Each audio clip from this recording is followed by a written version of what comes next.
ಮನೆಯಿಂದ ಯಾವತ್ ಹೋಗ್ತೀನಿ ಅಂತ ಮಾತು ಕೊಟ್ಟಿದ್ದೀನೋ ಅವತ್ ನಾನು ಖಂಡಿತವಾಗ್ಲೂ ಹೊರಟು ಬಿಡ್ತೀನಿ. ಇಬ್ರು ಹೆಣ್ಮಕ್ಳು ಜೀವನನು ಹಾಳಾಗೋಯ್ತಲ್ಲ ಅಂತ ನಮ್ಮ ಅಪ್ಪಯ್ಯ ಅಮ್ಮ ಕೊರ್ಗೋ ತರ ಆಗ್ಬಾರ್ದು.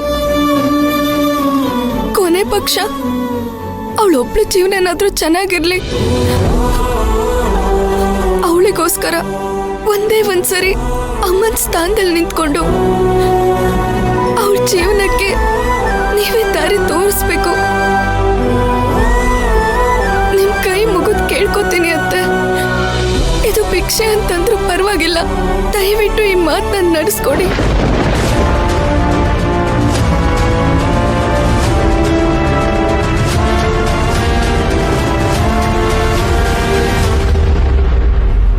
ಈಗ ಗೊತ್ತಾಯ್ತಾ ನಾನ್ ಯಾಕೆ ಆ ರೀತಿ ನಡ್ಕೊಂಡೆ ಅಂತ?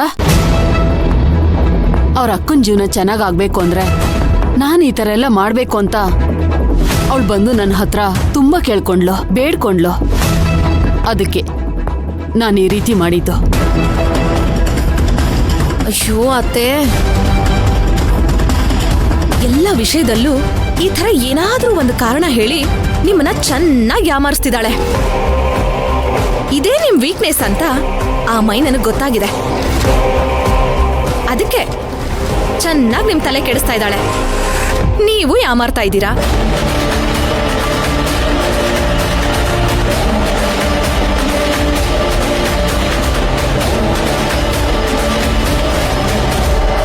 ಸರ್ಸಮ್ಮ ನಮ್ಮನ್ನ ಯಾಮಾರಿಸ್ತಿಲ್ಲ, ನಿಜವಾಗ್ಲೂ ಅವ್ರು ಹಾಗೆ ನಡ್ಕೋತವ್ರೆ ಅಂತ ನನಗೆ ಅನ್ನಿಸ್ತೈತೆ. ಏನ್ ಹೇಳ್ತಾ ಇದ್ದೀರಾ ರಾಧಾ ಅವ್ರೆ? ನಿಜ ಹೇಳ್ಬೇಕು ಅಂದ್ರೆ ಮೈನಾ ಅವ್ರು ನಮ್ಮ ಮನೇಲಿರೋದು ನಮ್ಮಮ್ಮನ್ಗೆ ಇಷ್ಟ ಇಲ್ಲ. ದೀಪಕ್ ಅವ್ರ ಅಪ್ಪ ಅಮ್ಮ ಬಂದಿದ್ರಲ್ಲ ಮನೆಗೆ, ಅವಾಗ ಆಕ್ಚುಲಿ ಅವ್ರು ಬಂದ್ರು ಅಂತ ಅವ್ರಿಗೆ ನಿಜವಾಗ್ಲೂ ಅವಮಾನ ಮಾಡಿರೋರು.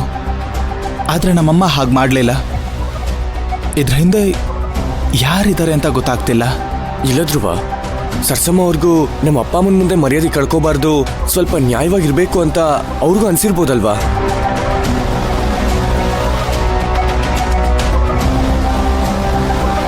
ನ್ಯಾಯವಾಗಿ ನಡ್ಕೋಬೇಕು ಅತ್ತೆ. ನಮ್ಮ ಮನೆಗೆ ಅವತ್ತು ಪೊಲೀಸ್ ಬಂದಿದ್ರಲ್ಲ, ಅದಕ್ಕೆಲ್ಲ ಯಾರು ಕಾರಣ ಅತ್ತೆ? ಇವತ್ತು ನಮ್ಮ ಮನೆಗೆ ಬಂದಿದ್ರಲ್ಲ ಅವರೇ ಕಾರಣ. ಅವರಿಂದಾನೆ ಆ ಮೈನಾ ಅವತ್ತು ನಮ್ಮ ಮನೆ ಮುಂದೆ ಪೊಲೀಸ್ನ ಕರ್ಕೊಂಡು ಬಂದಿದ್ದು. ಅಲ್ಲ ಅತ್ತೆ, ನಾವ್ಯಾಕೆ ನಮ್ಮ ಮನೆ ಮರ್ಯಾದೆನ ಅವ್ರ ಮುಂದೆ ನಿರೂಪಿಸ್ಬೇಕು ಹೇಳಿ? ನಾನು ಯಾರಿಗೂ ಅಂಜಿ ನಾಟಕ ಮಾಡ್ತಾ ಇಲ್ಲ ತುಳಸಿ. ಇದರಿಂದ ನಮಗೂ ಲಾಭ ಇದೆ. ಅವರು ಒಂದ್ಸರಿ ಸೊಸೆ ಅಂದ್ರೆ ಓಕೆ, 2 ಸರಿ ಸೊಸೆ ಅಂದ್ರೆ ಓಕೆ, ಆದ್ರೆ ಪದೇ ಪದೇ ನನ್ ಸೊಸೆ ಬಂಗಾರದಂತ ಸೊಸೆ ಅಂತ ಹೇಳ್ತಾ ಇದ್ರು. ಹಾಗೆ ಸಪೋರ್ಟ್ ಮಾಡೋದೇನು, ಇವ್ರ ಕೈ ಹಿಡ್ಕೊಂಡು ಕರ್ಕೊಂಡ್ ಬರೋದೇನು, ನೀನ್ ಇಲ್ಲೇ ಕುತ್ಕೊಂಡು ನಾನು ಹೋಗಿ ನನ್ನ ಸೊಸೆನ್ ಕರ್ಕೊಂಡ್ ಬರ್ತೀನಿ ಅಂತ ಹೇಳೋದೇನು, ಇದೆಲ್ಲ ನೋಡ್ತಾ ಇದ್ರೆ ಇದು ನಮ್ಮಮ್ಮನ ಅಂತ ನನ್ಗೆ ಡೌಟ್ ಬರೋ ಹಾಗಾಯ್ತು. ಮತ್ತೆ ಬೇರೆ ಏನ್ ನಡೆದಿದೆ ಅಂತ ಹೇಳ್ತಿದ್ದೀರಾ? ಅಯ್ಯೋ, ನೀವ್ ಒಳ್ಳೆ ರಾಧಾ ಅವ್ರೆ, ಅದೇ ವಿಚಾರಕ್ಕೆ ಅಲ್ವಾ ಅವ್ರು ನಮ್ಮೇಲೆ ಕೋಪ ಮಾಡ್ಕೋಬೇಕಾಗಿರೋದು. ಆದ್ರೆ ಅವ್ರ ಆತರ ಮಾಡ್ಲಿಲ್ಲ. ಮತ್ತಿದೆಲ್ಲ ಹೇಗ್ ನಡೀತು, ಈ ಲವ್ ಎಲ್ಲಿಂದ ಬಂತು, ಏನು ಅರ್ಥನೇ ಆಗ್ತಿಲ್ಲ. ಇದ್ರಲ್ಲಿ ಲಾಜಿಕ್ಕೇ ಇಲ್ಲ. ಇಲ್ಲೇನೋ ನಡೀತಾ ಇದೆ, ಏನು ಅಂತ ಗೊತ್ತಾಗ್ತಿಲ್ಲ. ಇದರಿಂದ ನಮ್ಗೇನ್ ಲಾಭ ಅತ್ತೆ?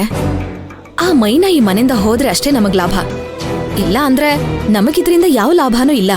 ತುಳಸಿ, ನಾನು ಎಷ್ಟು ಸಾರಿ ಹೇಳಿ ನಿನ್ಗೆ, ಅವಳು ನನಗೆ ಭಾಷೆ ಕೊಟ್ಟಿದ್ದಾಳೆ. ನನಗೆ ನಂಬಿಕೆ ಇದೆ, ಅವಳು ಖಂಡಿತ ಈ ಮನೆಯಿಂದ ಹೋಗೇ ಹೋಗ್ತಾಳೆ. ಅಯ್ಯೋ ಇಲ್ಲ ಅತ್ತೆ, ನೀವೇನ್ ಹೇಳಿದ್ರು ನನ್ನಿಂದ ಈ ಮಾತನ್ನ ನಂಬೋದಕ್ಕೆ ಆಗ್ತಿಲ್ಲ. ನಾಳೆ ಆ ಮೈನಾ ಈ ಮನೆ ಬಿಟ್ಟು ಹೋಗೋ ಪರಿಸ್ಥಿತಿ ಬಂದಾಗ ಧ್ರುವ ಮಾವ ಮಾತ್ರ ಅಲ್ಲ, ಅವ್ರು ಎಲ್ರೂ ಅವಳಿಗೆ ಸಪೋರ್ಟ್ ಆಗಿ ನಿಲ್ತಾರೆ.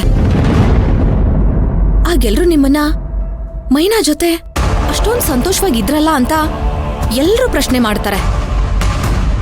ಅತ್ತೆ, ಅವಳು ಈ ಮನೆಯಲ್ಲಿರೋದಕ್ಕೆ ಏನ್ ಬೇಕೋ ಎಲ್ಲ ಕರೆಕ್ಟಾಗಿ ಪ್ಲಾನ್ ಮಾಡಿ ಮಾಡ್ಕೋತಿದ್ದಾಳತ್ತೆ. ಒಂದೊಂದು ಪಾಯಿಂಟ್ನು ನಿಮ್ ತಲೆ ಒಳಗಡೆ ಹಾಕಿ ನಿಮ್ ತಲೆ ಕೆಡಿಸ್ತಿದ್ದಾಳೆ. ಅತ್ತೆ, ಈ ಮನೆಗಳು ಸೊಸೆಯಾಗಿ ಬಂದು ಯಾರ ಮುಂದೆ ಅವಳು ಸೊಸೆ ಅಂತ ಪ್ರೂವ್ ಮಾಡ್ಕೋಬೇಕಿತ್ತೋ ಅದವಳು ಕರೆಕ್ಟಾಗಿ ಮಾಡ್ಕೊಂಡಿದ್ದಾಳತ್ತೆ. ಅಲ್ಲ ಅತ್ತೆ, ನೀವು 1 ಸತಿ ಅಲ್ಲ 2 ಸತಿ ಹೇಳಿದ್ರಿ. ಈಗ ಅದೆಲ್ಲ ಬಿಡಿ, ಯಾರು ಏನೇ ಹೇಳಿದ್ರು ಕೇಳದೆ ಇರೋ ನಮ್ಮಮ್ಮ ತುಳಸಿ ಹೇಳಿದ್ರೆ ಕೇಳ್ತಾರೆ. ಆದ್ರೆ ನಮ್ಮಮ್ಮ ತುಳಸಿ ವಿರುದ್ಧನೇ ಮಾತಾಡ್ಬಿಟ್ರು. ಅವಳು ಕೆಲ್ಸಕ್ಕೋಸ್ಕರ ಬಂದಿದ್ದಾಳೆ, ಕೆಲಸ ಸಿಕ್ಕಿದ್ಮೇಲೆ ಮತ್ತೆ ಊರಿಗೆ ಹೋಗ್ತಾಳೆ ಅಂತ ಹೇಳಿದ್ರು. ಮೈನಾ ನನಗೋಸ್ಕರ ತಾನೇ ಈ ಮನೆಗೆ ಬಂದಿದ್ದು, ಅದಕ್ಕೋಸ್ಕರನೇ ಹೀಗೆ ನಡ್ಕೊಂಡಿರ್ಬೋದಲ್ವಾ?